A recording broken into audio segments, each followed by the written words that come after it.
Here's how the head-to-head works. You are now allowed to confer and play as a couple. The first couple in the round to win 2 points will be playing for the jackpot. Best of luck to both couples. Let's play our head-to-head.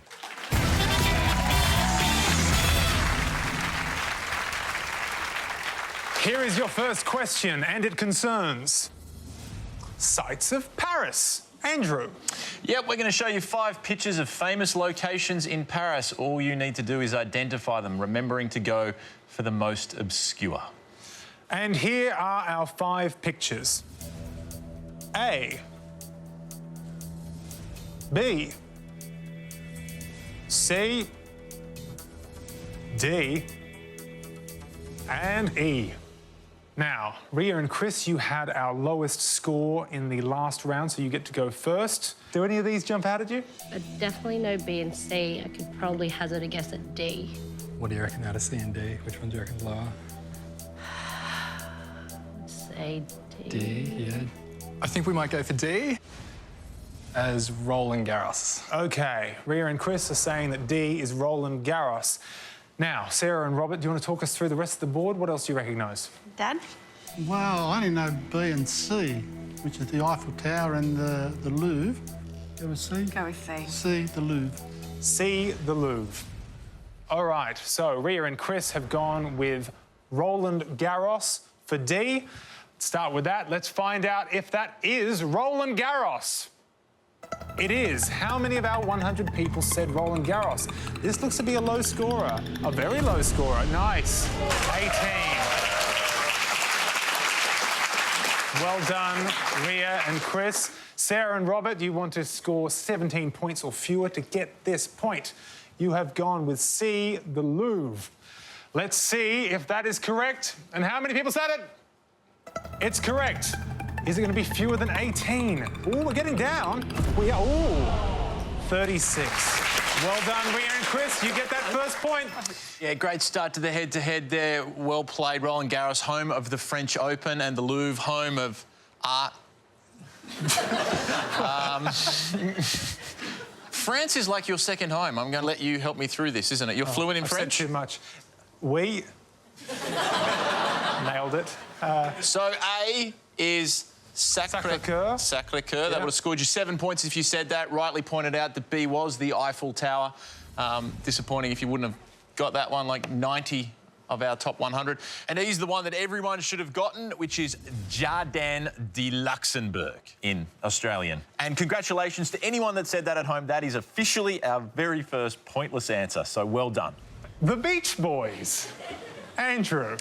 So we're about to show you some names of singles that the Beach Boys had, but we've removed alternative letters. All you need to do is fill in those alternative letters and tell us the name of the Beach Boys song. Remember, go for the one you think the fewest would be able to say. Thank you, Doc. Let's take a look at our 5 clues.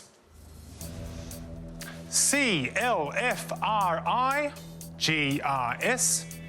GDNYNW, IEAON, KKM, TEIISDE. All right, we're starting with you, Sarah and Robert. Obviously, you need to pick up a point here to stay in the game. I think I know 3 of them. I think we'll go with the second one. Do you think? Which is God Only Knows. All right, so Sarah and Robert have gone for God Only Knows. Ria and Chris, if you pick up the point here, you will go through to our jackpot round. Are you Beach Boys fans? Yeah. Okie doke, that's all. We will be if we win. OK, so can you talk us through any other answers that you can guess and then give us your favourite? I know the top one's California Girls. Yeah. I don't know what the third one is, do you? No. No. The fourth one is Kokomo. Yeah. And I don't know what the Don't know last the one is. so... I'd say California Girls, I'd say. I don't OK, know. yeah, we'll go top one, California Girls, please. OK, Chris and Ria are going for California Girls. Now, firstly, Sarah and Robert, who need this point, you went for God Only Knows. Let's find out if that is a correct answer and how many people said it. It is correct. We're heading down, getting to a nice low score here. Ooh, a very nice score. 16. Well done, Sarah and Robert. But of course, Chris and Ria, if you score 15 or fewer, you're going through to the jackpot round. You answered California Girls. Let's find out if California Girls is correct and how many people said it. It is correct. Is it fewer than 16? Not tonight, it isn't. All right, well done, Sarah and Robert. You've won that point.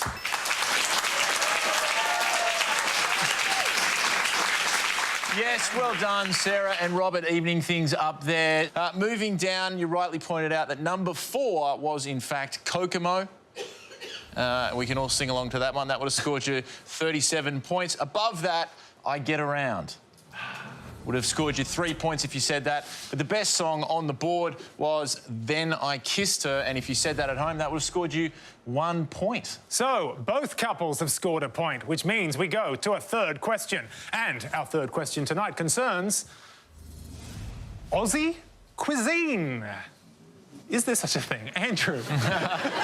Indeed there is. We're about to give you simplified definitions from the Macquarie Dictionary. Those definitions relate to Australian cuisine. We just need you to tell us which Aussie foods they're talking about. Thank you, Doc.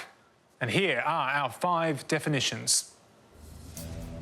A square of sponge cake covered with chocolate icing and grated coconut. Bread made from flour and water and baked in the coals of an open fire. A freshwater crayfish, Cherax tenuimanus, native to southwestern WA. A native peach of the tree Santalum acuminatum. And a meat pie served in pea soup, sometimes topped with tomato sauce. Now, we are starting with Ria and Chris. Yes. Do you know? I think I know. I know the first 2. First. Bread made from flour and water. Okay, yeah. We'll go for bread made from flour and water. Damper. Damper. All right, Ria and Chris have gone for damper. Sarah and Robert, this is your chance. If you win this point, you're going to go through to the jackpot round. Do you want to talk us through the rest of the board? Yeah. The first one's a lamington. Freshwater crayfish. Any idea? I'm scared of fish. A native peach. No idea. And the meat pie served, that'd be a pie floater. So we'll go with the pie floater. Pie floater for Sarah and Robert. Now, Ria and Chris, you went for damper. Let's find out if damper is correct and how many people said it. Damper is correct. Oh, 72. 72. All right. So, Sarah and Robert, if you can score 71 or fewer, you're going to go through the jackpot round. Let's find out if it is a pie floater. How many people said it? 71 or fewer? Yes! We've got it. Can we go to a pointless score? No. Doesn't matter. Well done, Sarah and Robert. You've won the point and the round. Yeah, very well played. Going back up the top, that was a lamington, very well known. That would have scored you 84 points if you'd said it. The freshwater crayfish, which I don't think is technically a fish, Sarah. However, it's a marron. Tastes amazing. Oh, OK. And finally, the native peach is a quandong. That would have scored you 6, and if you said that at home, very well done. Cat breeds, Andrew. Yeah, we're going to show you 5 pictures of 5 different cat breeds. You just need to identify the cat. Remember, go for the most obscure. Good luck. Thank you, Doc. And here are our 5 pictures. A. B. C. D. And yes, E. Madison and Kerry, you had our lowest score in the last round, so you go first. Are you cat people? Yes. Oh, Well, we have one. You've got one. None of those. OK. How do you feel on this category? I think I know 2, if it's the right names. Yeah, okay. I think Sphinx. Definitely right. We're going to go with a Sphinx cat. Right, OK. Madison, Kerry are going for Sphinx. cat as A. We're going over to Stephen and Bruce now. Do you want to talk us through the other cats if you can? I wish I could, but we're definitely not cat people, I don't think. So, look, I don't know whether it's a nickname or whether it's... the only cat I've ever heard of is a tabby cat. I think it's tabby. So that would... E maybe is the only one I know. Do you know any of the others? E? Yeah, what is that? No, I wouldn't call that a tabby cat. Well, that's Mr. Jinx. These are the things you got to tell me. I'd go D is a tabby cat. Looks like a leopard. I'd go a leopard. I know about tomcats and battle cats, but I don't know about... So what does a tabby cat look like? Like D. Yes. OK. D could be a Persian cat. OK, we've totally gone off the tabby cat. We're going E is a Persian cat. OK. So Madison and Kerry have gone for A, Sphinx. Let's find out if Sphinx was correct and how many people said it. Sphinx is correct. How many of our 100 people said Sphinx? Oh, this is quite a low score, isn't it? Oh, 8. Righto. So, Stephen and Bruce, you're going to need 7 points or fewer to win this point. So let's find out if E is a Persian cat. It is. Oh. Well done. Now, is it going to be 7 points or fewer? We're heading down. This is close. Oh, 28. OK. And congratulations, Madison and Kerry, you win the point. Well done, Madison and Kerry. Great answer to kick off the head-to-head. Sphinx, according to the Cat Fanciers Association, their skin feels like the skin of a warm peach. Just in case you were wondering. B there, if you'd said that, is a Scottish fold. Taylor Swift has 2. Ed Sheeran has 1. That would have gotten you 4 points. Skipping over C, let's go to D. It is not a tabby cat, and it does look like a leopard. It is a Bengal.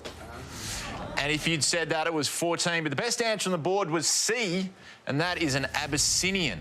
Would have got you 3. Congratulations if you said that at home. Well done. Jane Austen. Andrew? We're going to show you 5 clues about author Jane Austen. You just need to tell us the answer to those clues. And remember, go for the one you think the fewest people were able to answer. Thank you, Doc. Let's look at our clues. Actor who played Austen in the film Becoming Jane. Character she created, played on screen by Colin Firth and Matthew McFadyen. Jane Austen's older and only sister. Title of the novel that opens with the words, "It is a truth universally acknowledged." And title of the novel that was dedicated to the Prince Regent.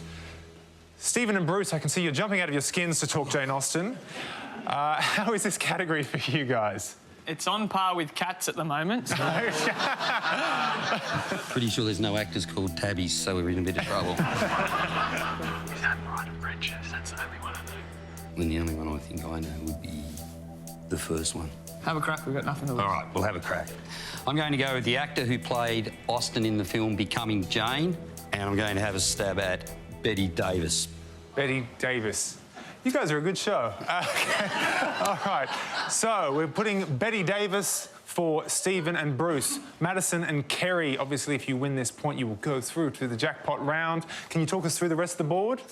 I'd like to say yes, seeing that I love Jane Austen, but... the character is Mr. Darcy. Yeah, Mr. Darcy is the one we're going to take, Colin Firth and Matthew McFadyen. Ladies love Mr. Darcy. All right, so we're going to start with Stephen and Bruce. You need this point to stay in the game. You've gone for Betty Davis as the actor who played Austen in the film Becoming Jane. Let's find out if Betty Davis is correct. Oh, I'm sorry, guys. So, Madison and Kerry, you said Mr. Darcy. Is Mr. Darcy a correct answer? It is. How many people said it? Ooh, 23. Yeah, that's a tough one, Bruce. It wasn't Betty Davis that played Jane Austen. It was, in fact, Anne Hathaway. And if you'd said that, you would have got the point. Moving on down, her older sister was Cassandra. And again, another good score there of 3. The title of the novel, Stephen, I don't like to do this to you, but it was Pride and Prejudice. And again, that would have gotten you the point. And finally there, the novel dedicated to the Prince Regent was, in fact, a pointless answer. And it was called Emma. Congratulations to anyone that said it at home. Nuts. Here's a nut right here. Andrew, what do we got? Thanks. Sorry, mate. We're going to show you 5 pictures of edible or culinary nuts. You just need to tell us which nut is which nut. Back to you, nut. Okay, great. All right, so here are our 5 pictures. A, B, C, D, and E. Some good-looking nuts there. Sarah and Sarah. How's your nut knowledge? Pretty good, I like to think. Okay, so which nut would you like to go for? Chestnut. Yeah. Or C. No, I think. Yeah. We would like to name nut B. We think it's chestnuts. Chestnuts, okay. B, chestnut. We're going over to Bruce and Stephen. Do you want to talk us through these other nuts? All right. What's C, a walnut, maybe? C's a pecan. A's an Pecan, almond. close. Yeah, walnut, pecan. D's a hazelnut. And E's a macadamia. What's going to be the least? Oh, I'd be thinking maybe the hazelnut. What, D? Or What the about pecan. C? Yeah, I think C. You think? Yep. Lots of people have pecan pie. Anyway. Lots of people eat Nutella. It's made out of hazelnuts. All right. If you just joined us, it's day 5 of Name That C, pecan. Yes. We'd like to go with C, pecan. Nut. Okay, C, pecan. Right, now, Sarah and Sarah have gone for B, chestnut. We'll start with that. Let's find out if chestnut is correct and how many people said it. It is correct.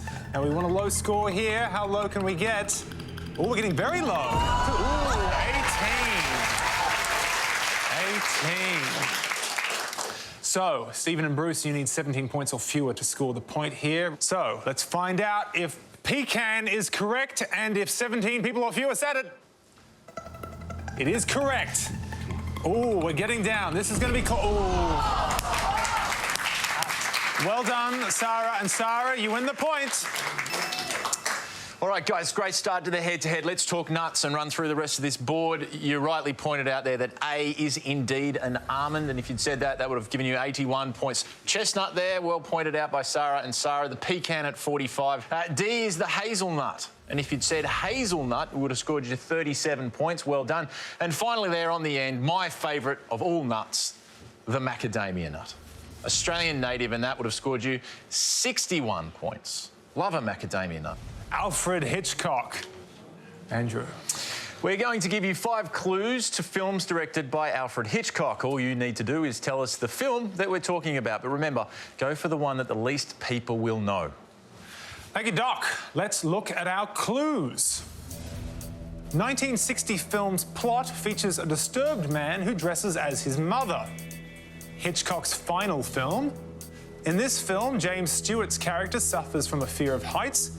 Hitchcock makes a cameo exiting a pet shop, and one-word title of Hitchcock's first full-colour film.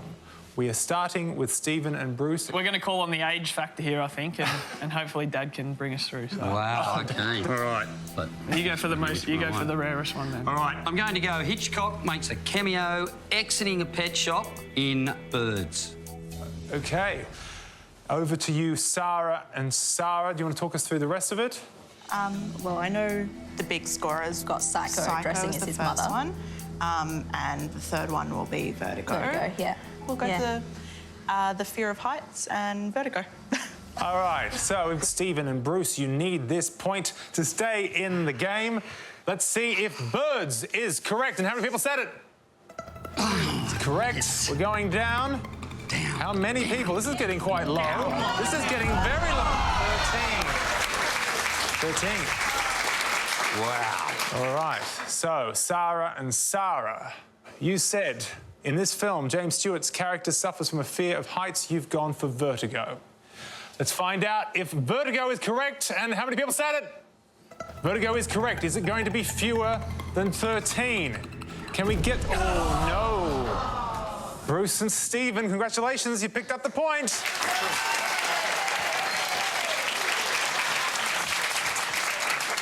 Yeah, the tension building in this head-to-head like a Hitchcock plot. Oh, hello. You see what I did there? I love it. Moving back up to the top, you guys rightly pointed out that that was Psycho. The bottom one there, the one-word title of Hitchcock's first full-colour film was Rope.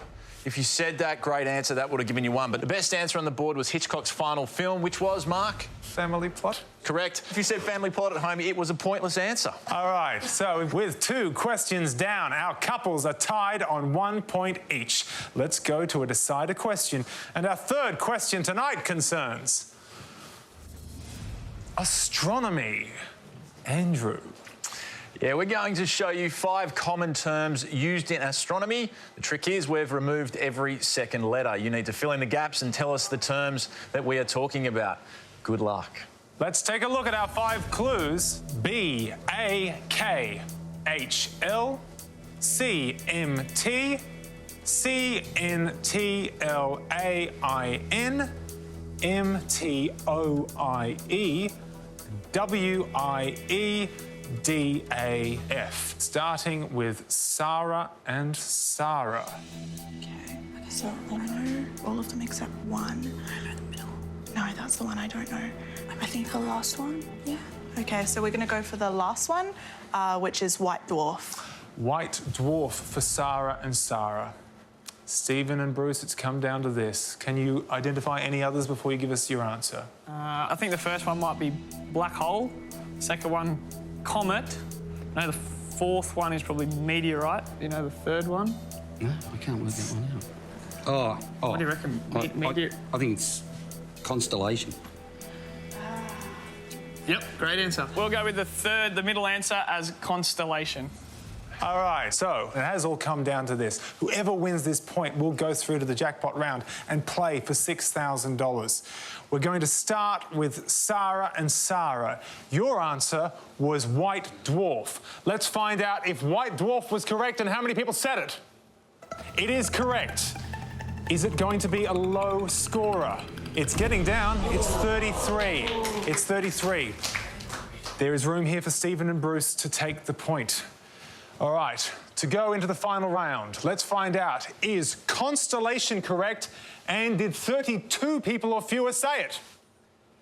Constellation is correct. We're heading down to that 33 mark. We're getting very, very close. We've passed it. 24. Congratulations, Stephen and Bruce. You win the point and the round. What a moment to agree. That point, right there. Great answer, and obviously relates to a group of stars as seen from Earth. Sarah and Sarah, it's another great answer, a White Dwarf. Let's move back up the top. Stephen and Bruce, you guys did a great job running through the board. Black hole is the top answer there, which is 56 points if you said that at home. Moving down, Comet, again, correctly pointed out, 78, and Meteorite, if you'd said Meteorite, 49. Children's games. Andrew. We're going to show you 5 traditional children's games, but we've removed the alternative letters. All you got to do is fill in the blanks and tell us the children's game that we're looking for. Go for the most obscure. Thank you, Doc. Let us take a look at our 5 clues. H-D-A-D-S-E, H-P-C-T-H, W-A-S-T-E, T-M-M-W-L, F-U-S-U-R, D-C-D-C-G-O-E. OK. Sam and Ray, you had our lowest score in the last round, so you get to go first. Do you think you can decode any of these? I think we should go for number 3. Yeah, I think we should go for number 3 as well. Do you have 4 or 5? No, I don't have those. No, I don't have them either. Yeah. But I want to know. We will. We'll find out. We'll find out later. I think go for 3. All right, we'll go for 3. I will say, what's the time, Mr. Wolf? OK. What's the time, Mr. Wolf? We're going to put that aside for Sam and Ray. Sarah and Sarah, do you want to give us the answer you think will be the lowest scorer? Yeah, I feel like the second one is fairly obviously hopscotch. Yep, the first one is hide and seek. The last one is duck, duck, goose. Do you know what the second last one is? No.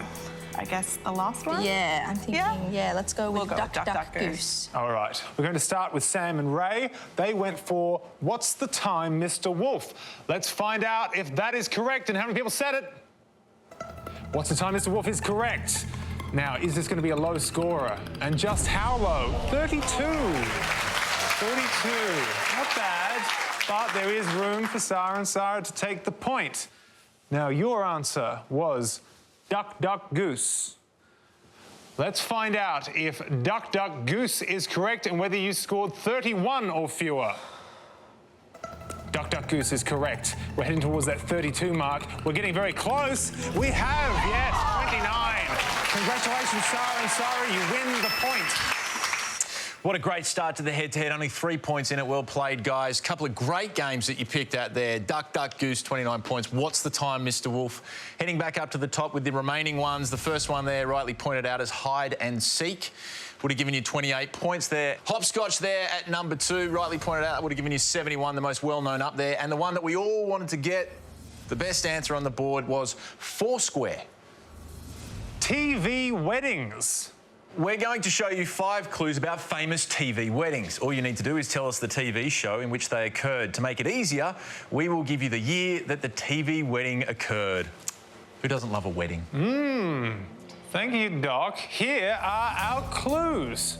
Rose Tattoo's Angry Anderson provided the soundtrack to this wedding, 1987. Billy and Mick defy the Proudman wedding curse and tie the knot, 2011. The show's last wedding was officiated by Al's brother, Father Anthony Del Vecchio, 1984. This famous vicar got married in her pajamas, 2007, and this wedding was interrupted by a distraught Smithy in 2010.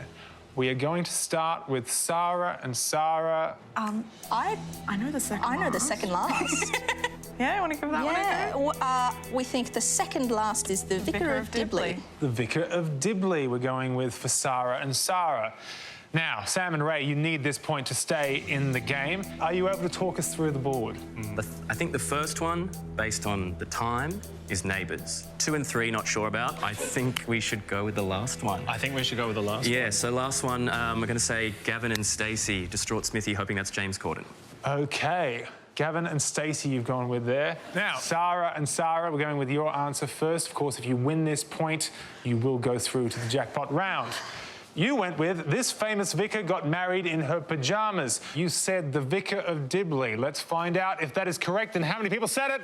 It is correct. How low can we get with that one? Oh, 60. Quite high. There is some room here for Sam and Ray to take the point, which they do need to stay in the game. You went for this wedding was interrupted by a distraught Smithy. You said Gavin and Stacey.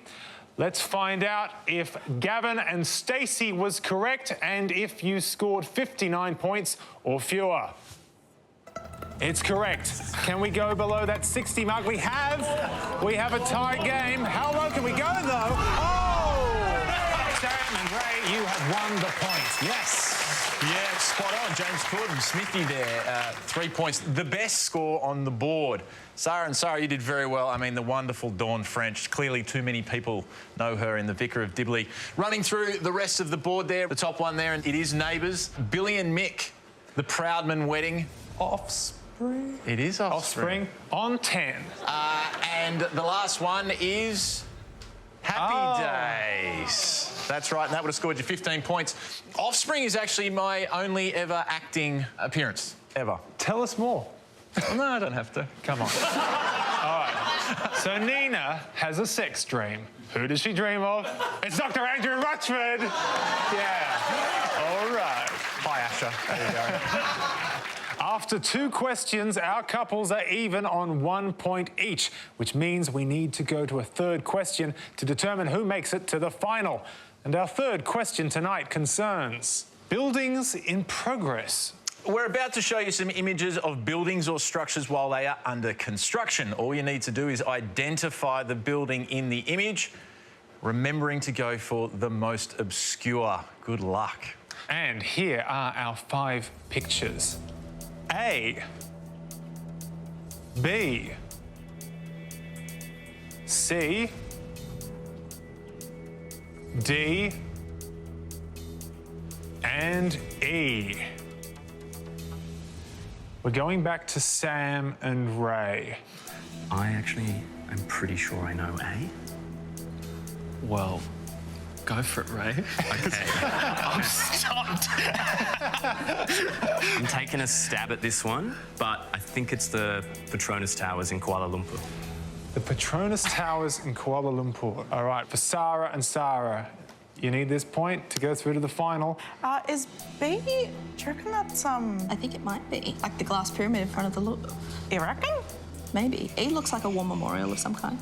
Oh, I got no idea then. Well, let's go B. Okay. We think B is the glass pyramid in front of the Louvre. Okay, so we've got B, the Louvre.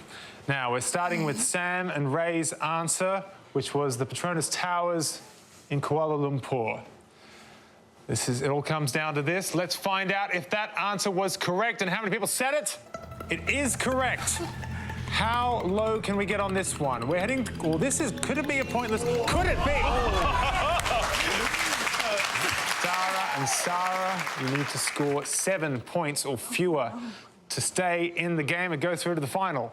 You said that B was the Louvre.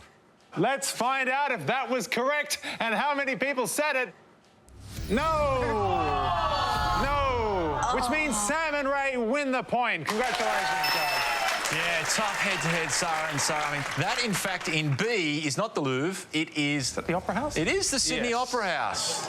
C, rightly pointed out, was the Eiffel Tower, and if you said that at home, so did 94 people in our 100. D is the London Eye. And the last one there, the best score on the board, and the only way that you guys could have got through is the Washington Monument for George Washington. Phenomena. The Muppets. All right. Andrew. We're going to show you 5 pictures of characters that appeared in the series The Muppet Show. All we need you to do is identify those pictures and go for the most obscure character. Good luck. I like it. All right. Here are our 5 pictures. A. B. C. D. And you guessed it, E. And of course, there are 2 additional Muppets on stage, but you can't refer to either of us. Now, Cherie and Isabel, did you watch The Muppet Show? Are you fans of The Muppets? Yes. Excellent. All right, which one do you think could be the most obscure? One I don't know. Yes. Oh, I only know 2.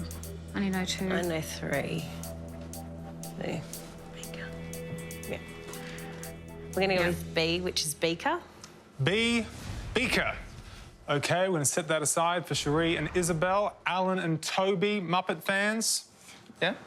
Good. Relatively. Do you want to talk us through the rest of these? Can you name the others? Well, I know A is Animal. He's the drummer. And C is Miss Piggy. Mm-hmm. Do you know D or E? Because I do not. I do not know E, and D is I know, and I just can't get his name. So I guess... We're going to have to go A. Animal, yeah. A. Animal. Righto. Also the drummer from Hey Hey It's Saturday. For what it's worth. OK, so we're going to start with Cherie and Isabel. They went with B, Beaker. Let's find out if Beaker was correct and how many people said it. Beaker is correct. Now, we want the lowest score possible here. This is looking good. This is going quite low. Could it be? Oh. Not bad. There's still a little bit of wiggle room here for Alan and Toby to take the point, but only if Animal is 9 points or fewer. So let's find out if Animal was correct and how many people said it.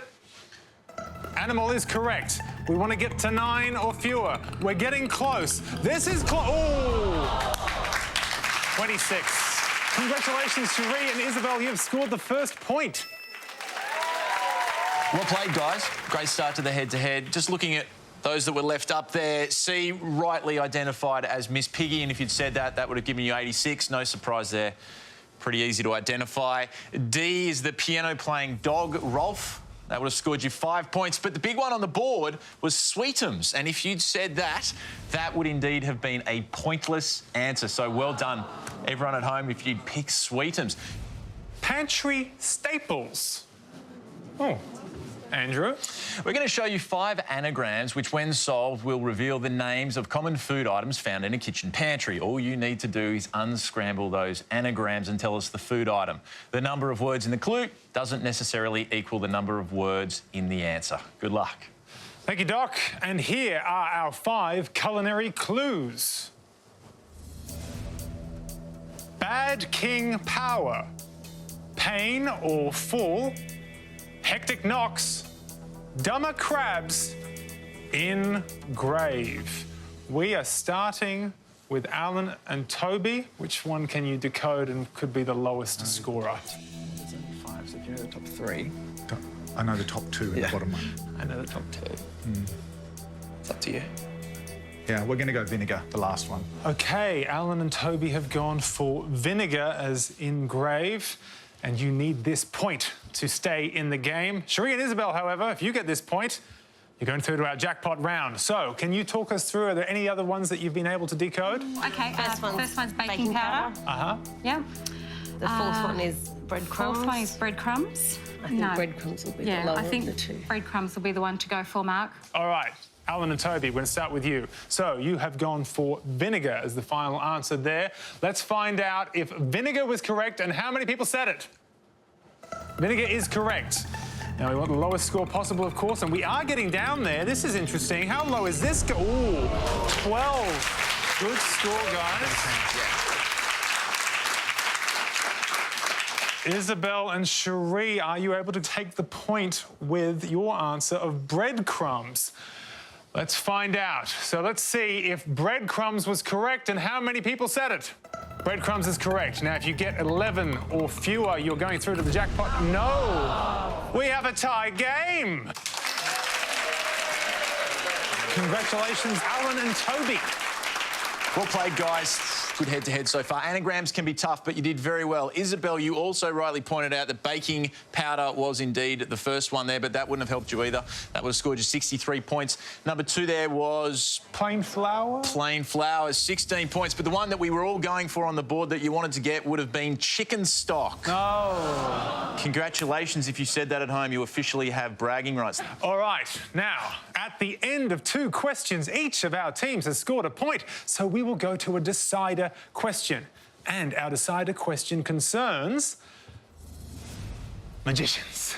Andrew. All right, we're going to show you 5 clues relating to magicians, illusionists, escapologists, mentalists, pretty much anyone that practices stage magic. We just need you to answer the clue and give us the name of the act or the individual. Thank you, Doc. All right, let's see the clues. Famed for their Las Vegas act with white tigers, his website states that a spoon curled up in his hand and broke. Psychic medium and host of Crossing Over. The stage name of Eric Weiss, born in 1874, and was suspended in a plexiglass box beside the Thames for 44 days. Cherie and Isabel, we're after the name of a magician. I think we know the first one. And number 3. And number 3. And number 4. I think we've got is. Yep. Number 3. Yep, let's go number 3. Psychic medium and host of Crossing Over was John Edwards. John Edwards. OK, so we've got John Edwards for Cherie and Isabel. Of course, if either team scores this point, you'll go through to the jackpot round. Now, Alan and Toby, do you want to talk us through the other options? Number 1 is Siegfried and Roy. Don't know number 2. 3, I think they've got correct. 4, Harry Houdini. 5, David Blaine. Right. I'm pretty sure that number 2 is Uri Geller. He was a magician of the 70s and 80s. I don't know whether he or David Blaine would be more obscure. I think those are the 2 we'd be looking at. I'm happy to go with Uri Geller if you want. Yeah? We'll say number 2 is Uri Geller. OK, the spoon man, Uri Geller, you've gone with. Now, Cherie and Isabel, you went with John Edwards as the psychic medium and host of Crossing Over. Let's find out if John Edwards was correct and how many people said it. Oh. Now, Alan and Toby, this is your chance to take the point and to go through to our jackpot round. All you really need here is a correct answer. You've said Uri Geller. Let's find out if Uri Geller is correct and how many people said it. Uri Geller is correct. You've got the point. You're going through the jackpot round. We could get an extra $500 on the jackpot if it's... Ooh, not quite. Congratulations, Alan and Toby. I'm sorry, Cherie and Isabel. Yeah, good head-to-head there. Unfortunately, John Edwards was incorrect because the answer is John Edward. Oh! And I'm unable to make that S disappear. Sorry. But it wouldn't have mattered, unfortunately. You would have scored 24 points there and Alan and Toby still would have got the round. Let's go to the top. Alan and Toby, you guys did a pretty good job pointing these out. Siegfried and Roy, number 1 there, would have scored you 14 points if you'd said that. Moving down, Eric Weiss was indeed Harry Houdini. That would have scored you 25 points. But the one everyone was looking for, the escapologist that less people knew, was David Blaine. So well done if you said that at home. That would have given you 4 points.